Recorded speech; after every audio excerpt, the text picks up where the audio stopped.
Engineering first इयरच्या विद्यार्थ्यांसाठी अत्यंत महत्त्वाची नोटीस आहे. सीईटी सेलकडून जस्ट आज थोड्या वेळापूर्वी एक नोटिफिकेशन जाहीर करण्यात आलेलं आहे. ते म्हणजे अनेक विद्यार्थी वाट पाहत होते की इंजिनिअरिंगसाठीचे कॅप राऊंडचे रजिस्ट्रेशन केव्हा सुरू होतील आणि कशा पद्धतीनं फॉर्म असू शकणार आहे, काही चेंजेस झाले आहेत का, एक्झॅक्टली आता पुढचा रोडमॅप कशा पद्धतीनं असणार आहे, या सर्व गोष्टी सांगण्यासाठी नमस्कार, मी ऋषिकेश कुलकर्णी आपल्या सर्वांचं व्हायब्रंट ऍडमिशन गायडन्स या आपल्या युट्यूब चॅनलमध्ये स्वागत करतो. मित्रांनो सीईटी सेलकडून आता एक नोटिफिकेशन आलेलं आहे आणि त्याच पद्धतीनं आता पुढचं कशा पद्धतीनं प्रोसेस असणार आहे मी तुम्हाला सांगतो. आता बघा, तुम्हाला इथे स्क्रीनवर दिसत असेल महाराष्ट्र सीईटी सेल कडून हे टाइम टेबल आले. हा टाइम टेबल कशाचा आहे?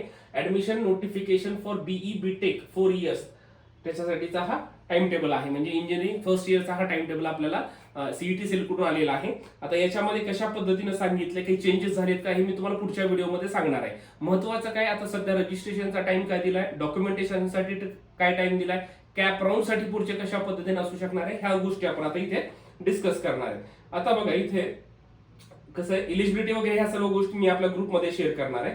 ठीक आहे, आता महत्वाचं बघून घ्या. आता काय आहे, ऍप्लिकेशन फीस इथं ओएमएस साठी आहे. बाकीचं तर आपली रजिस्ट्रेशनच्या वेळेस विद्यार्थ्यांनी फॉर्म भरलेला असतो, त्याच्यामुळे ऍप्लिकेशन फीसचा काही प्रश्न नाहीये.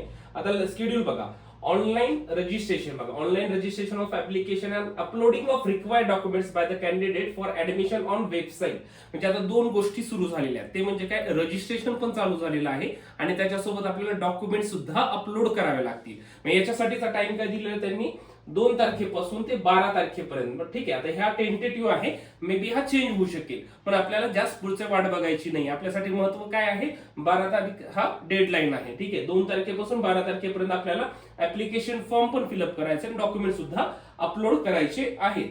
मग पुढे काय सांगितले बघा त्यांनी, documents verification and confirmation of application form by admission by online mode. बघा, डॉक्युमेंट दोन पद्धतीने, एक फिजिकल आहे आणि ऑनलाईन पद्धतीने देखील ई स्क्रुटिनी पण होत असते डॉक्युमेंटची.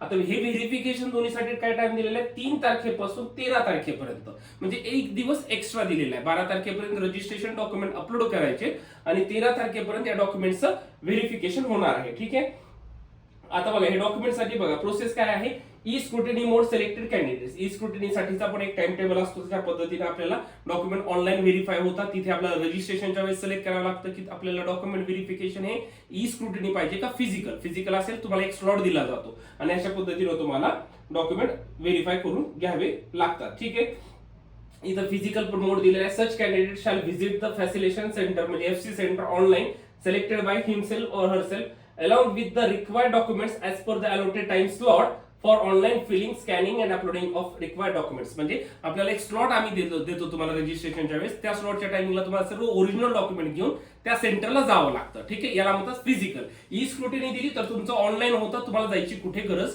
पडत नाही. असे दोन मोड आहेत. ठीक आहे, आता ते पण केलं. त्याच्यानंतर पुढचं काय आहे, display of provisional merit list for Maharashtra state and all India candidates on website. हे सर्वात जास्त महत्वाचं आहे, ज्याला आपण म्हणतो की एसएमएल लिस्ट केव्हा येऊ शकते. तर बघा, त्याच्यासाठी एसएमएल म्हणजे काय, प्रोव्हिजनल मेरिट लिस्ट तुमची ते येणार आहे 15 तारखेला. ठीक आहे, 14 तारखेपर्यंत डॉक्युमेंट व्हेरीफाय होतील, त्यानंतर 15 तारखेला तुमचं प्रोव्हिजनल मेरिट लिस्ट येते.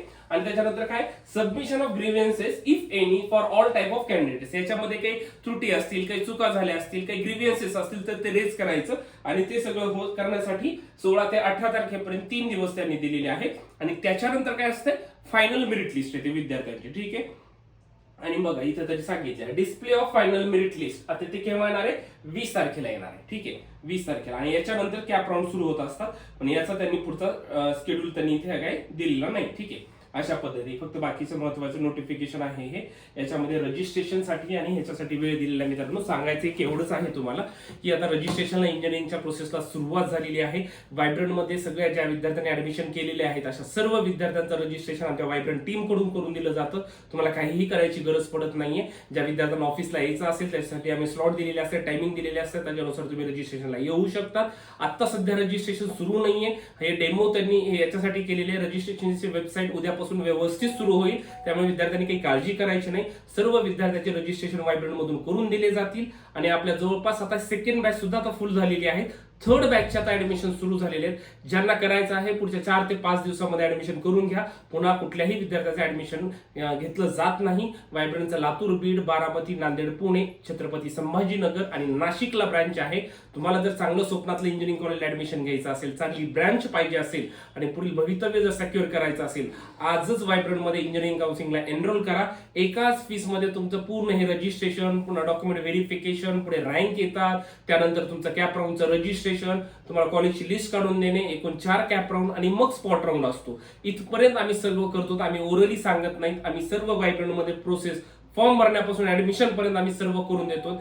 ऍडमिशन ज्यांना एनरोल करायचंय त्यांनी लवकरात लवकर करून घ्या, कारण की आता सगळ्या बॅच ऑलमोस्ट क्लोज होत आलेल्या आहेत. हा एक शेवटची संधी आहे. ज्यांना ऍडमिशन आणि पुढचं भवितव्य सिक्युअर करायचं असेल तर आजच व्हायब्रंटला इंजिनिअरिंग काउन्सिलिंगसाठी एनरोल करायला विसरायचं नाही. असेच महत्त्वाचे व्हिडिओज पाहण्यासाठी आज आपल्या या युट्यूब चॅनलला सबस्क्राईब करून घ्या मित्रांनो. Thank you so much.